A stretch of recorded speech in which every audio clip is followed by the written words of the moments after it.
But first, days after vowing to go to war to defend H-1B visas, Elon Musk has declared the system broken and in need for major reform. Now, what are the implications of this, particularly in light of what Donald Trump has said? H-1B visas, so very important for any number of Indians. Well, joining us now to look at this, Manish Maheshwari. We are joined by Fabiana Zangara, an immigration attorney, Sudhanshu Kaushik, and we're also joined by Matt Klink, a Republican strategist. Matt Klink, let me come to you first. There seem to be divergent voices within the Republican Party. On the one hand, you've got Trump and saying that it's a system that essentially works, it needs to be fine-tuned, whereas you've got others who say that the system itself needs to go in order to protect American jobs. How would you look at this debate? Thank you for having me. Look, I think that it's fairly straightforward and simple. With the fact that Donald Trump came out this weekend and said that H-1B visas play an important role in America, and the combination of Elon Musk and Vivek Ramaswamy vote strongly backing it, likely means that it's not going anywhere, which is a good thing for all those H-1B visa recipients. I do think that what Elon Musk did subsequent to that is he came out and said that the system is in need of reform, which, to be honest with you, fits with Donald Trump's mandate that the current system as it stands, not just with H-1B visas, but across the board, is broken and that it needs to be fixed. And ultimately, that's what Donald Trump is going to do. I think, though, where this issue boils down on a political level is that the Democrats are talking about this in the context of immigration. The key word here is legal versus illegal. Donald Trump is going to certainly crack down on illegal immigration, but I would take him at his word when he says that H-1B visas play a valuable role in America and that they certainly will continue. Fabiana Zangara, critics like, for example, Laura Loomer argue that the H-1B program serves the interests of tech moguls over American citizens. Is there any substantial evidence to support or refute this claim? So, good evening, everybody, and thank you for the opportunity to speak about the H-1B visa program. So, actually, the U.S. has an elite educational system, and it's full of great professionals. However, it's also in urgent need of outstanding engineers and other tech professionals from the world all over, because the need is huge. So the H-1B visa program actually is a great opportunity for professionals to come to the US and actually help and increase the US economy. So just to give you a few numbers, okay, just in 2022, 72% of the H-1B visa were given to Indian-born professionals. So, and around like 6% of them were like engineers in major tech companies. So definitely the H-1B visa is like an amazing program to bring talents in the US, especially for the Indian population. Sudhanshu Kaushik, Elon Musk has also mentioned that the current system is broken. He's proposed solutions such as raising the minimum salary for H-1B visa holders to make it more costly to hire from overseas than domestically. In the case of any number of Indians every single year looking for an H-1B visa to work in America, would this be a fairly disastrous move? So actually, I just wanted to, Fabiana, half a second. That's for Sudhanshu Kaushik. Sudhanshu, go ahead. Vishnu, the question, I think, is premised on assumptions that we don't know yet. I mean, of course, students, which are now the largest international student community, will be impacted by this. They will reconsider going into colleges and universities to study because they value that STEM OPT and that H-1B opportunity lottery that they get. And as you know, students, as well as Indian origin students, are one of the largest contributors to the US education system when it comes to international education. But I think what Matt was saying was, I think, very essential. It's not just we're talking about H-1B. This issue that has come up is much broader than that, right? The issue is not just about H-1B or not, immigration or not. It's also about simply racism within the Republican Party. The comments and that have come out, the discourse that's coming out, of course, they're talking about visas. They're talking about legal versus illegal immigration, but they're all just spiteful too. I mean, I was born and raised in Alabama, so I know when I see racism, and this has become popular discourse. So I think what's to Donald Trump's credit, he was able to make a much larger, I think, wing of voters that are very, very diverse. Now, within that kind of gambit of voters, you have people who are very staunch supporters of H-1B, of Indian immigration, of making sure that, you know, people that are qualified and that are meritocracy are coming in and contributing to the U.S. economy. But at the same gambit of voters, you have people who aren't just commenting on the skills and our kind of, you know, talent. They're commenting on the color of our skin, how we smell like, the food that we eat,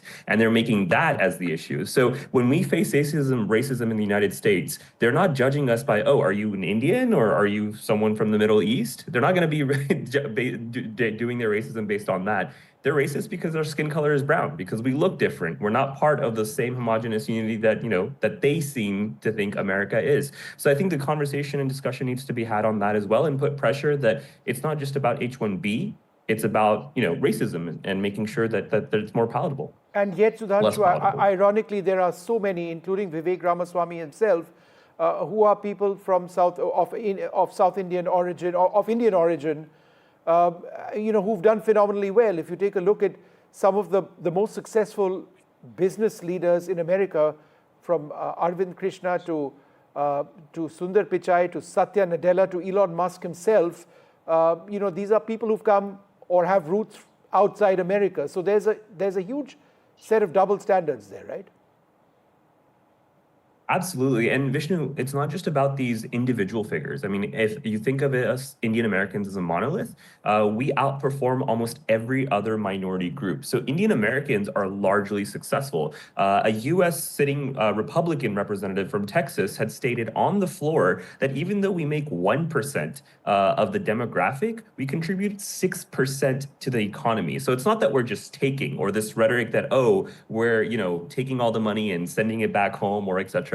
We're contributing a lot to the United States. And on top of that, we're also now contributing to the politics. Now, it's up to others, especially the Republican Party, now that they're in power, now that they've gotten like massive votes. I mean, Vishnu, Edison, New Jersey swung almost 90% from Democrats in 2020 to Republicans in 2024. That means the Indian American vote came out. Now it's up to them to make sure that racism, right, does not conflate and make sure that, you know, we're siding with white supremacy, and rather, you know, we're trying to help all Americans who contribute and who have voted.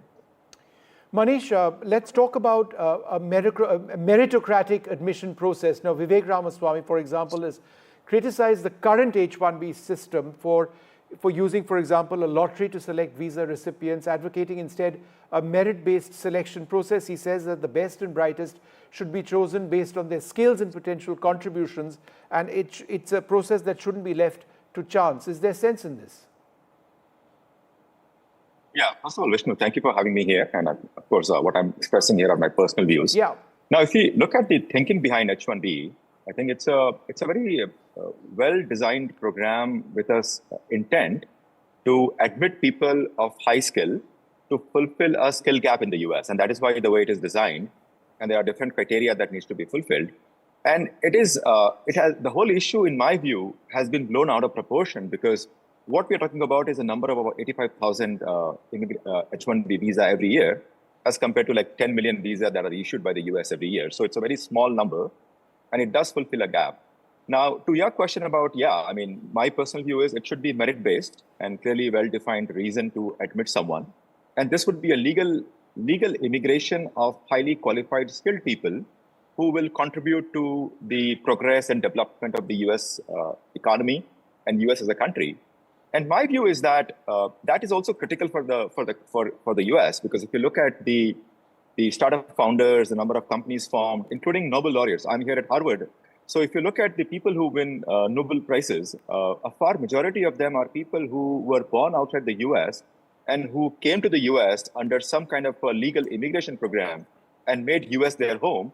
And that is what leads to innovation and the vibrancy of culture here. And to my mind, that's a competitive strength of the US. So I think even if I were to argue from a US perspective, this is a highly critical and important program to ensure that the best people across the world have a chance to come to the US, and US has a formal mechanism to accept them in a way that US can maintain its competitiveness. So from that perspective, yes, I agree with your thinking that yes, it has to be a merit-based and it should be well defined, and we need to separate legal immigration from illegal one. And I think the debate you see currently on X and other social media platforms have mixed up everything, right? They are mixing up the legal immigration from the illegal one.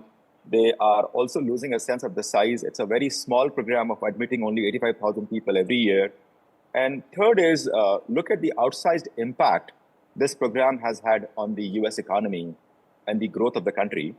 And if you also step back and think about it, intelligence, innovation, competitiveness, highly skills, they are all normally distributed across the world, right? So, I mean, why would a country like US not want to have the best and the brightest of the world to come and make US their home? And Manish, this is not about displacing, it's about supplementing, right? You've held an H-1B yourself, yeah, I mean, right?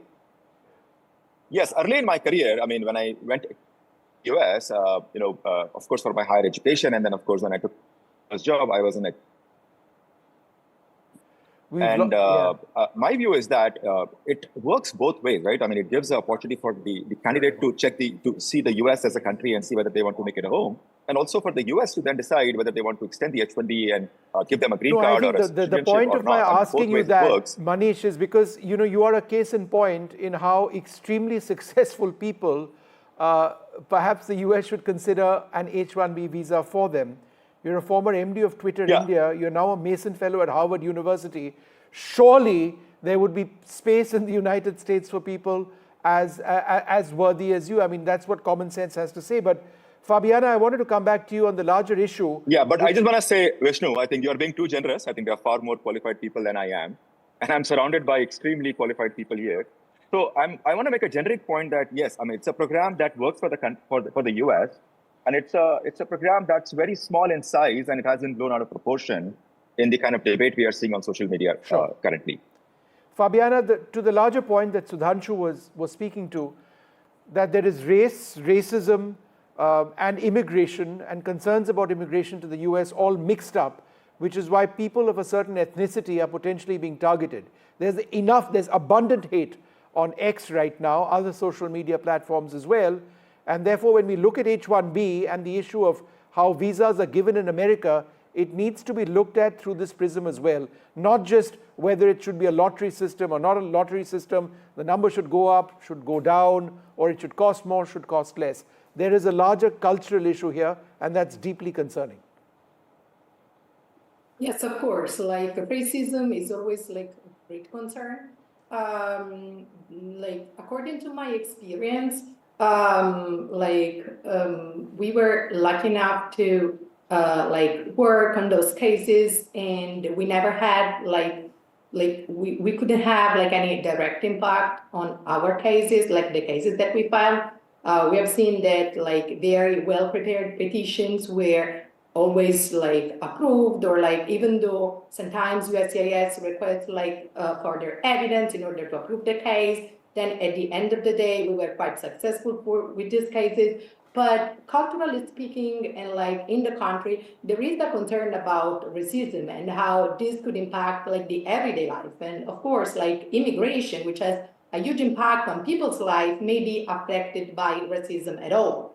So we do hope that definitely racism will have no room in the immigration system, even in the next few years and months when Trump is going to be in power.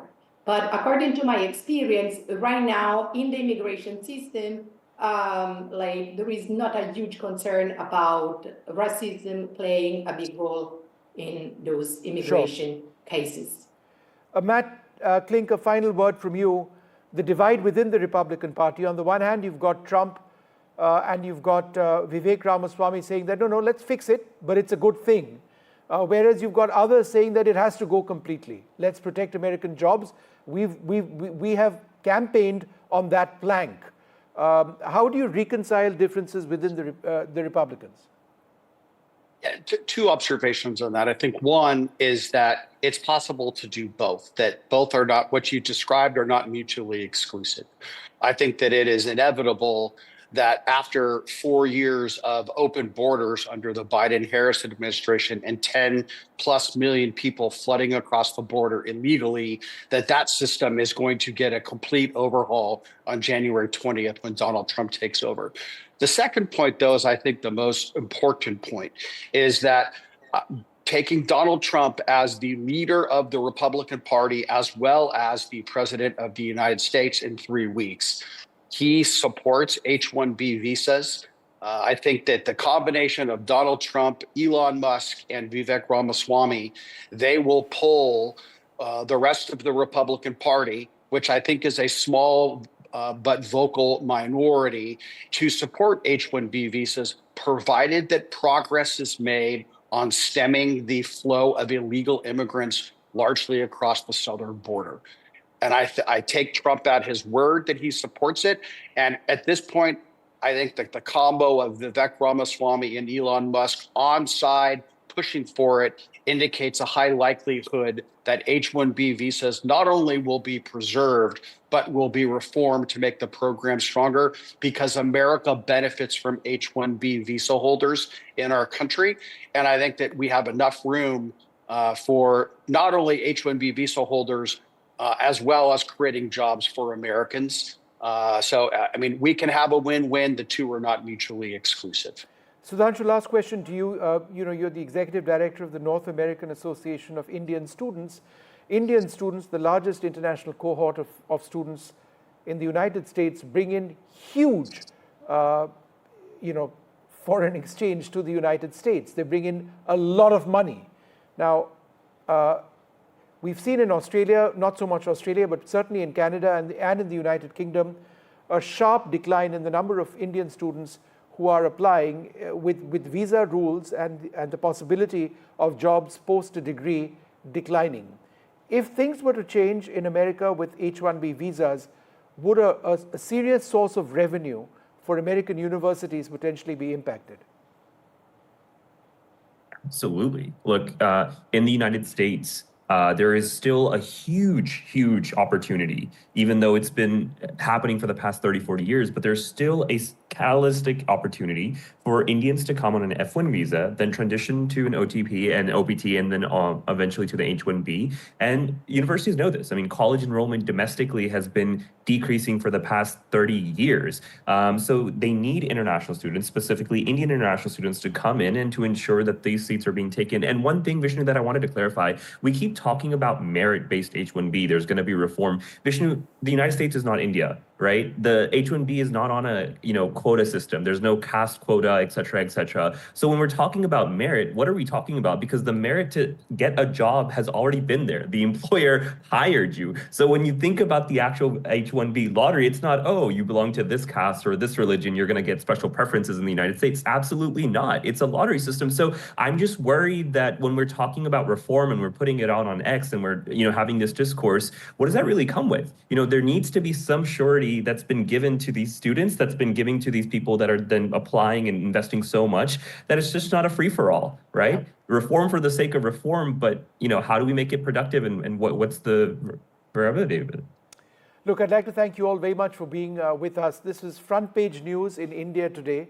H-1B is highly aspirational in this country, and certainly one would need to look at how the politics in the United States goes forward. I'd like to thank you all very much for being with us.